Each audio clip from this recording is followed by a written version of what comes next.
This kid explains in very simple terms, and this is by Conspiracy Theories page, because it breaks down the Mandela effect and alternate dimensions. So he's talking about something in very simple terms that's actually pretty interesting and pretty complex and nuanced, but he breaks it down in a way that a layman could understand this theory and how it would work.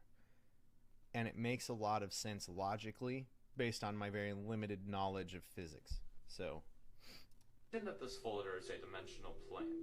Now, assuming that it is no height and no depth, what would this mean? It would mean that it's a one-dimensional world. So if, hypothetically, an organism was living inside of it, it would only be able to move in a linear path forward and backwards in a straight line.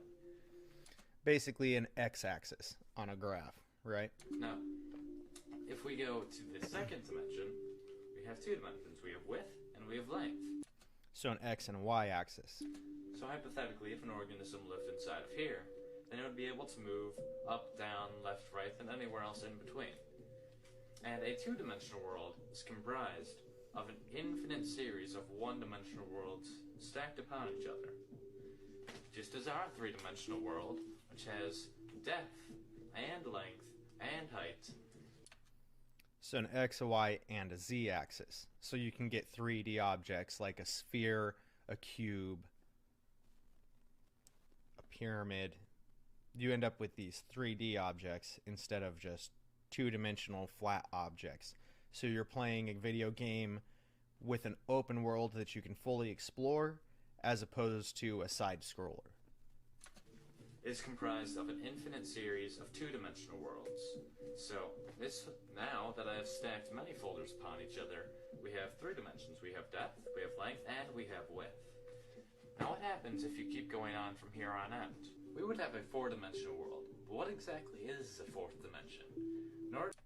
See, now this is where it starts to get interesting, and you have to really think about what he is saying to kind of wrap your mind around it, because this is the portion of it that's a little complicated, because we live in a three-dimensional world, therefore our perception and understanding would be fairly limited to a three-dimensional world's existence. Perceiving a fourth-dimensional world is something we can speculate and theorize about how that would look, but we wouldn't understand how to interact with it or perceive it because we're limited to the way we were created in a three-dimensional existence. In order to understand this, we need to understand how dimensions are perceived. We live in the three-dimensional world, but despite that, we actually view things to be two-dimensionally. Take a perfect sphere, for example. If you're looking at a sphere, it looks just like a regular two-dimensional circle. The only way that you can tell it's an actual sphere instead of a circle is because of the hues of light on it. So just like in a two-dimensional... See, and by the hues of light, he's talking about the shadows that are cast when light hits something. Shows us depth. ...world, if a organism in the two-dimensional world was looking upon a circle, the light would make it appear to be lighter at one end and darker in the middle. Also, if an object is moving closer and farther away from you, you don't actually perceive that it's getting closer and farther away. You see that it's getting smaller or larger, and then you assume that it's getting either farther away or closer. But let's say that an object was to grow in perfect equilibrium, so that it was growing at the same speed that it was shrinking as you move it farther away. So kind of the same theory to its growth rate as it moves away from you as the way that our moon rotates at the same rate of speed as it orbits the Earth, which is the reason that we see the same side of the moon all of the time, and we don't really ever see the back of the moon, right? We only ever see the same face of the moon because it's constantly rotating at the same speed that it's orbiting us, only showing us the same face. So it's the same kind of theory, but with growth and distance. rather than orbit and rotation. Then you would not be able to tell, without any lights or if there were details on the object, that it's moving or growing at all. You may have assumed that since we perceive things to be in 2 dimensions, that a 2-dimensional organism would see in 1 dimension. So, as we're watching this rubber band expand as it moves farther away from this little organism in the 2-dimensional world, it does not actually perceive anything is happening to it because it's growing at the same speed that it's moving farther away. But since we can actually see it from the 3-dimensional world and perceive things to be in 2 dimensions, we can see things for how they actually are. The reason that the 2-dimensional... See, that's... hopefully that kind of explains the difference there as well, in a way that's easy to wrap your mind around. Organism doesn't see things the way I think he does a really good are, job of because breaking it down, to be honest. Sees things in 1 dimension, just how we, 3-dimensional creatures, see things in 2 dimensions. So in a way, we don't really see our world the way it truly is.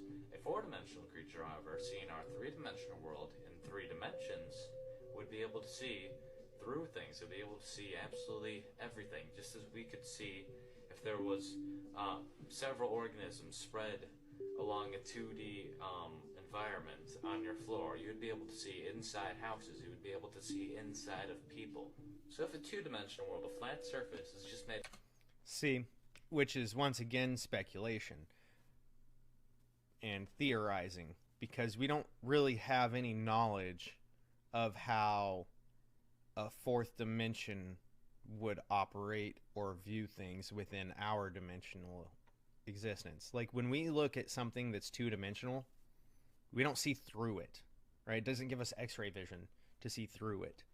So depending on how the 4th dimension would operate, maybe, but not likely, right?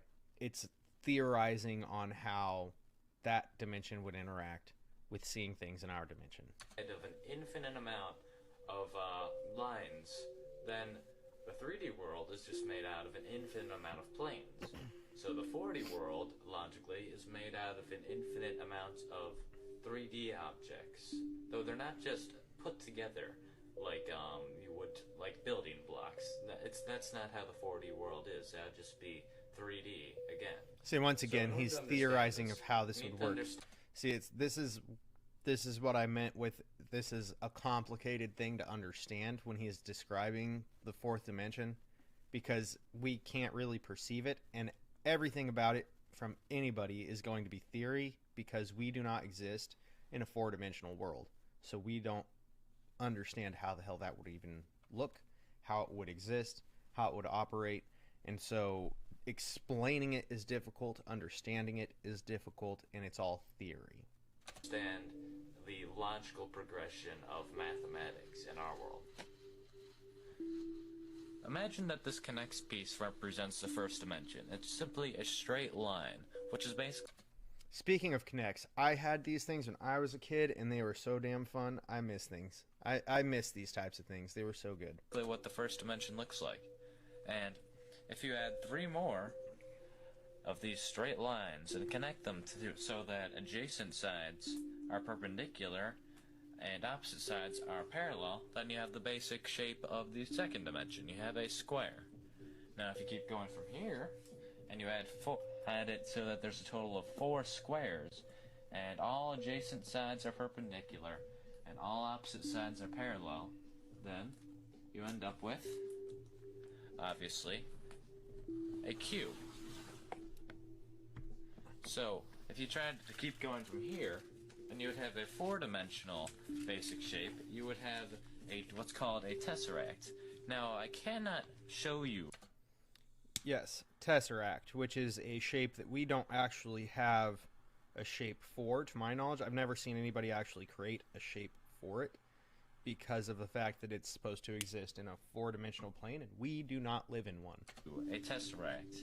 But you need to understand that it's basically 4 cubes that are within each other that have all adjacent sides perpendicular and all opposite sides parallel. Yet there are 4 lines connecting to each vertex.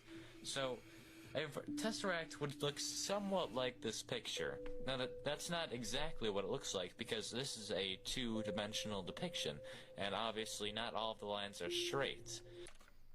So what he's talking about is this being the fourth dimension, and this being a simpler version, a more simple version of it to try and wrap our minds around, but it would really operate like that, which is the best we can do. But once again, you're trying to depict a four-dimensional object on a two-dimensional object being a piece of paper, right? So we're not really able to perceive it. This is probably about as good as you're going to get with being able to put it into a visual perspective, because we don't have a way to interact with a fourth dimension living in a three-dimensional existence. So, I cannot show you what a tesseract actually looks like, because we cannot perceive things in the third dimension. You cannot even imagine what a tesseract looks like. You cannot physically, you cannot in your mind picture the fourth dimension or a fourth dimensional shape. And you can keep going on from the fourth dimension even. You can go to the fifth dimension, the sixth dimension, the 71st dimension. It doesn't matter. Theoretically, there are an infinite amount of spatial dimensions. See, and this is what I was saying is my limited knowledge of physics. This is actually the way that the physics theory and theoretical physics actually discusses this topic, is that there is an infinite number of universes and infinite planes of existence, and that we vibrate in a way that we exist in this plane of existence, but if you were to live in a vibration, like in a different vibrational existence, you would be in a different dimension. The common misconception of the fourth dimension is that the fourth dimension is time. Now, while some argue that by going forward and backwards in time, if you move forward the same distance and backwards the same, then you would end up in the same place you started, just like in the fourth dimension. And while that may seem logical, if you think about it, it really doesn't make sense. If you imply that the fourth dimension is actually time, well, first of all, time is not spatial. There's a difference between space and time, quite obviously. And which is true, because space and time are used in certain calculations and formulas, so they wouldn't be the same thing. Assuming that all dimensions are according to a pattern, then that doesn't really make sense either, because saying the fourth dimension is time, every dimension has time in it, so that would mean that the fourth dimension is special in some way, which doesn't really make any sense. Another reason this doesn't make sense is that we very, very, very slightly travel through time whenever we move due to the distance that light takes to get to our body. Now, if a group of astronauts were to get in a... Using the word slightly is very generous to put this into perspective, because you'd have to think about the speed of light and the speed of our motion being so significantly slower. That difference is so minute that you're not moving in any way through time that's going to make a difference in any way, shape, or form. But it kind of ties into when Einstein was saying if you were to move at the speed of light toward a clock, that the clock would appear to stay still in time, because light was not able to reach the clock and come back to your eyes faster than you were able to reach the clock. So it would seem as if you were reaching the clock while time stood still. Spaceship, and they were to go very, very, very close to the speed of light, then they would, and they went around in this impossible, like time would still be moving forward for a few months, and then afterwards they returned to Earth. They would find that Earth had actually progressed a few years, so they had moved forward in time by moving that quickly. See, another interesting concept involving the fourth dimension is that many physicists and the way he described that makes perfect sense, because it would appear that time wasn't moving, but time is in fact moving, but you're moving at the speed of light. So it would make sense, theoretically speaking, that when you stopped traveling, that clock, instead of sitting still, like say the hands were perfectly at 12, and then all of a sudden that clock would shift and you might see it here, and you move forward 11 hours and 55 minutes, right? So as just an example of how that would work, is all of a sudden the hands would skip when you came out of that. Even mathematicians may say that the dimensions are very, very slightly curved, because if you really think about it, nothing can be truly, absolutely infinite. So imagine that the first dimension, the line, is just very, very slightly curved, so that after a very long time, it will end up kind of like the Earth. You don't see the curve in the Earth when you're standing and staring at the horizon. It appears to be level because it's so slight, but it'd be much larger than the horizon of the Earth, right? Like the length of the universe, for instance. As suggested by many physicists, if you keep going in the same direction, then you will end up where you are, where you started after a very, very long amount of time, obviously. And the same thing would happen to the second dimension. If it's just a square, and then you extend it very, very slightly in a curve, and it will eventually make a sphere. And the same thing happens in our dimension, except it will form a very, very slightly curved third dimension, which will form a four-dimensional universe, basically. So what this kind of means is that which is an interesting way of explaining it. Within a four-dimensional world, and the four-dimensional world is within a fifth-dimensional world, and so on. Now, I did say that nothing can be true. See, so basically they would all be existing within each other, but they would also all be different vibrations of existence. And I don't know if this video is actually going to get to what the fuck I was hoping he was going to get to. Really infinite, but if this So I is couldn't true, find the original a video dimension that I'd is seen. really within another dimension, within another dimension, within another dimension, then I'm implying that there's an infinite amount of dimensions, which is the only problem I really have with this theory. I'm not sure if it ever stops or if infinity is really even possible. We don't know that. Thanks for watching my video, and I hope this gave you an idea of what the fourth dimension is. So this video doesn't go on to explain what he went into with the Mandela effect, which is too bad. So I'll try to explain how he explained that. But I'm going to do it with pieces of paper because he kind of just draws lines to do it. But let's say these different sheets of paper is how he explains it, are different universes that we all live within, and this is the plane of existence we live in, and this next one down here is the universe next door. So the way he explains this is, let's say that maybe I could do this in paint pretty well. We'll try it in paint. Why not? Because this is what I was hoping it was going to get to. The original video I saw, I couldn't find. It might have been removed. I don't know.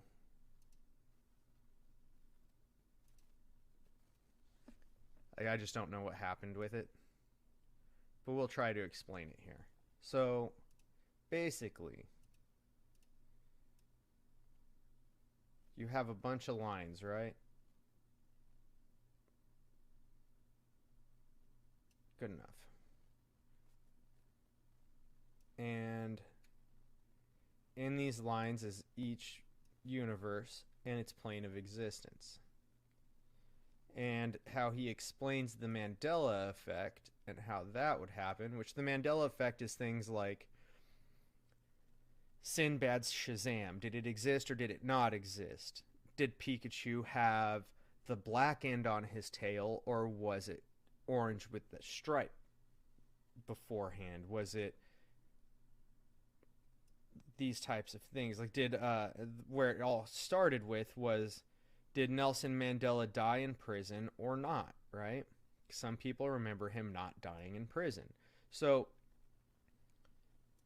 what he says is the Mandela effect is essentially explained as if each one of these is one plane of existence with people living on it in almost an identical world, but there are very slight variations in the way that life exists within that universe. So something happens in this universe, like, and I think he said something like it was the CERN. So the so basically he used CERN, I believe, as the example as what ended the universe from existing. Let's say that happens right here. Bam. You know what? We'll do it this way. We'll use a red line. So boom, right here. Don't fuck with me. I just want to use a bigger line to show death. So boom, right there. That's where this plane of existence ends. Right there. Boom. That universe completely wiped out because they booted up CERN. However, because of how this operates and the fact that this is actually much closer together than we're looking at right here. So maybe if we... I don't want to fuck with it too much. It's just too much.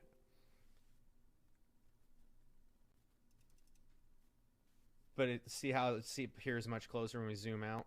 So imagine these lines are much closer together. I just want it here so we can see.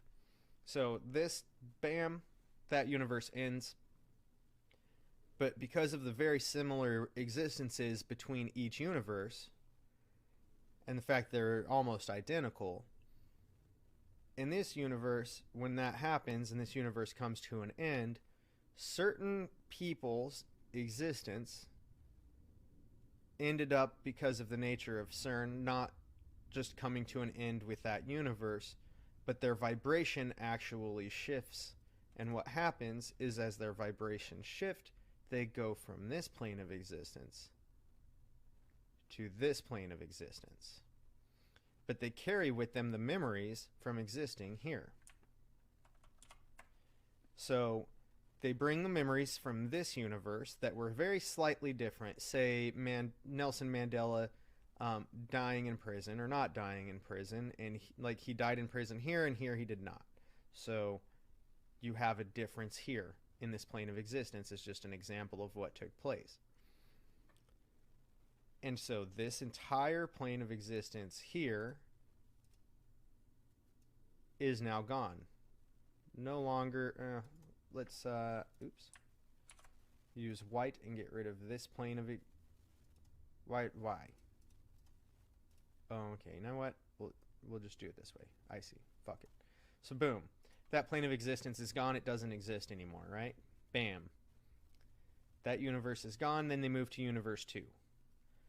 And so the people whose vibration shifted came down here, and now they exist on this plane of existence. And that's how the Mandela effect was explained after he went through that video. Because how I had seen it originally was the video we watched flowed right into the video about the Mandela effect. So you saw how he explained the different planes of existence within those different universes and how you can't perceive the difference, which is why you wouldn't notice this shift. When you shifted from one universe to another, you wouldn't notice, because we can't perceive the different dimensions from our existence on this plane of existence. However, somebody in the 6th or 7th dimension, or whatever it may be, can actually perceive the different dimensions and pass through them at will. And perhaps that's what happened, is they saved who they could from this dimension and moved them here. But he didn't elaborate on that, which is what I wanted to do. So what I was going to do was say something along these lines. From this point here, where these people shifted down here, perhaps what happened is from here to here, the people in this blue line that shifted from Universe 1 to Universe 2, when Universe 1 came to its end, took the place of the people in Universe 2 that they represented. However, the people who shifted to the universe perhaps didn't just take over that person's body. Perhaps what happened is the person in this universe was supposed to die at this point within this existence. But because they didn't, and they were supposed to continue living in this universe, they just shifted here. And that's why their vibration shifted into this existence, and why they have a different memory of what took place in the past and the things that existed. And possibly that's what happened. And the thing is, I just think it's a fun theory. We're not really able to prove or disprove this because we're not able to view and see the different dimensions. It's just theory, and to me, it's fun theory. I like it because to me, it's fun. It's a fun little brain exercise, fun little thought exercise, and it makes it interesting and raises questions as someone who's not a physicist, but, enjoys the thought exercise. So I kind of want to discuss that because I think it's fun. And the way it crossed my mind, because my head's a little fucked up in the way that I digest things and move through these thoughts, kind of made me wonder. For people whose lives seem to have come to a complete halt, or not just a halt, but a complete shift. Perhaps they had a lot of friends or a lot of something else, a lot of family and close relationships, and then they found themselves one day no longer able to do this. They no longer maintain relationships, they don't build relationships, they lost all their friends, and their friends no longer interact with them at all. They grew apart is what people say, but yet they grew apart from literally everyone they knew, and then they're also incapable of building new relationships. Well, maybe that's because the only people they're capable of building relationships are people from this green line.